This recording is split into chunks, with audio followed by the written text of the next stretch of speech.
See, Chibnall, you are allowed to let your writers off the leash because odds are very good they're going to come up with something just as provocative and just as interesting. It's okay.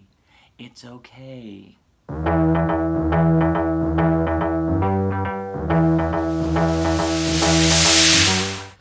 Demons of the Punjab, written by Vinay Patel, and this is another foray into the past for this particular season. Now, as we all know, even I myself were complaining that we weren't getting enough of Yaz's history. I mean, yes, Arachnids in the UK got to introduce her to her family, but apart from that, she kind of always got sidelined in a lot of the previous episodes. Well, our cup runneth over. We got to go back to meet her Nan in 1947, India, during the partition. And I'm not going to act like I'm an expert on the partition. Matter of fact, this is the first I've ever heard of it. Unfortunately, they only teach you what they want to teach you in school.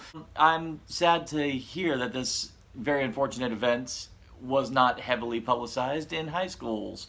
Shame on you! Getting the gist of what I'm understanding of this particular historical event, it kind of reminds me of the massacre in Rwanda. It has a kind of a similar vibe to it, where people were killing each other because they weren't this one thing or the other. And so it was fascinating that Doctor Who, of all things, wanted to delve into this story, and very rightly it downplays the sci-fi elements. I mean, it's enough that we got the Doctor and team coming to visit it, but the fascinating thing about this particular alien in this episode is I like how it actually plays with the prejudice angle. Our first thought, when the Doctor looks up their background history and finds out what they are, and sees that they are from an entire race of assassins, and then to find out that here is a sect that actually broke off and decided to do the complete opposite, and the Doctor is surprised to find this out.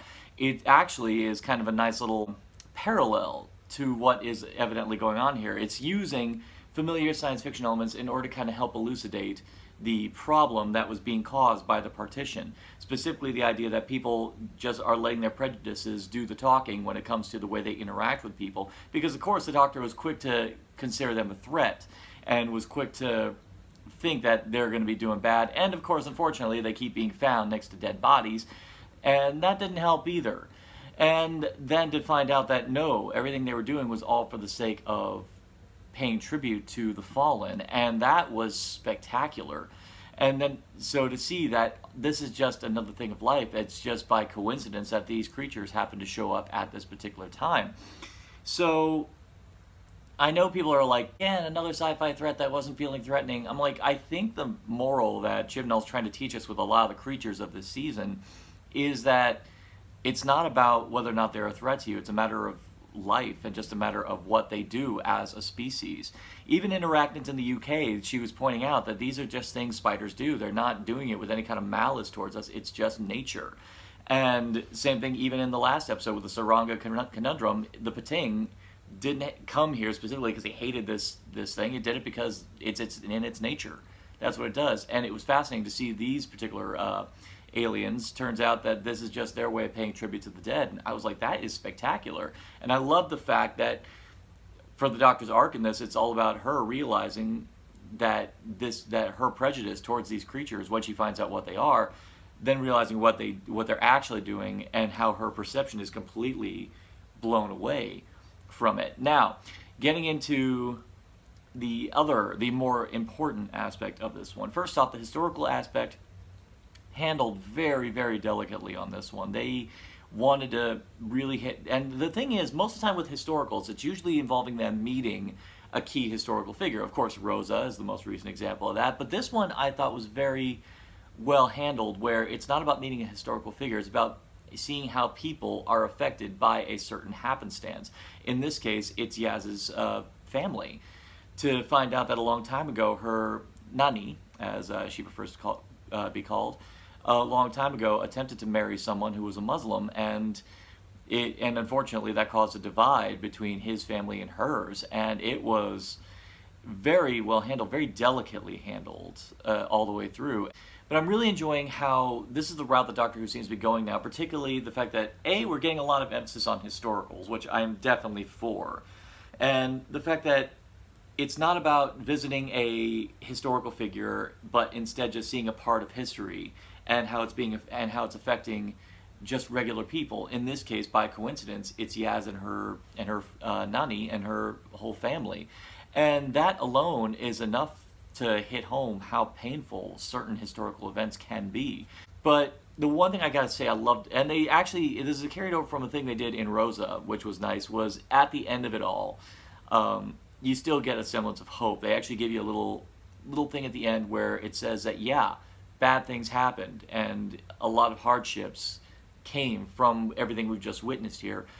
But because we endured through those hardships, look at where we are now and look how much better we are as people because of it. And I will say I love that last scene with Yaz and her Nani. I bad with names, especially bad with names in this instance.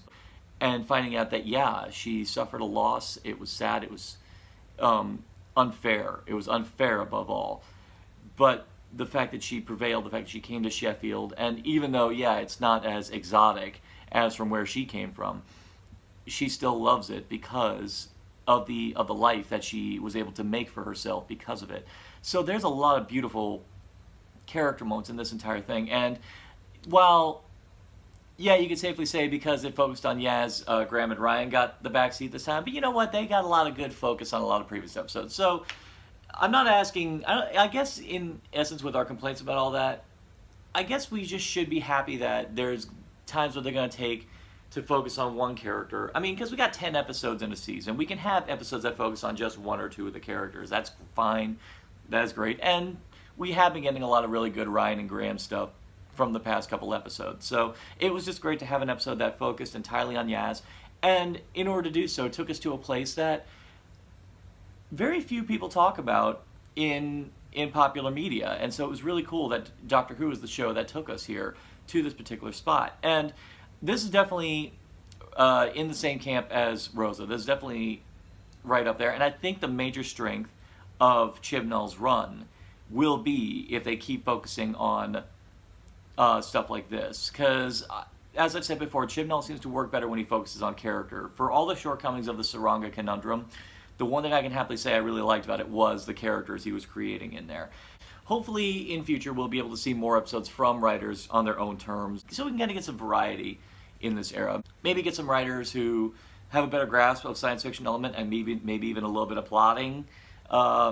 Because, unfortunately, the one thing I'm going to be saying about the season is that my paranoia about Chris Chibnall as a storyteller, unfortunately, has been somewhat vindicated. Because all my problems with him, specifically his lack of grace when it comes to intricate plotting, is all there. So it was refreshing to see an episode where that was entirely written by someone not Chibnall, and all those story elements fit in place. Because the thing about Rosa is that at least all the story elements fit in place with the contribution of another writer. This one, all the story elements fit beautifully in place. And even with the alien element being somewhat of a red herring, it still worked because it was a good echo of everything that was going on in the A story. So, by and large, Demons of the Punjab is another win for this season. So we're now more than halfway through this season. I could safely say the season's still working for me. Every episode we're still seeing wonderful little nuances to Jodie Whittaker's Doctor, and again, working for me.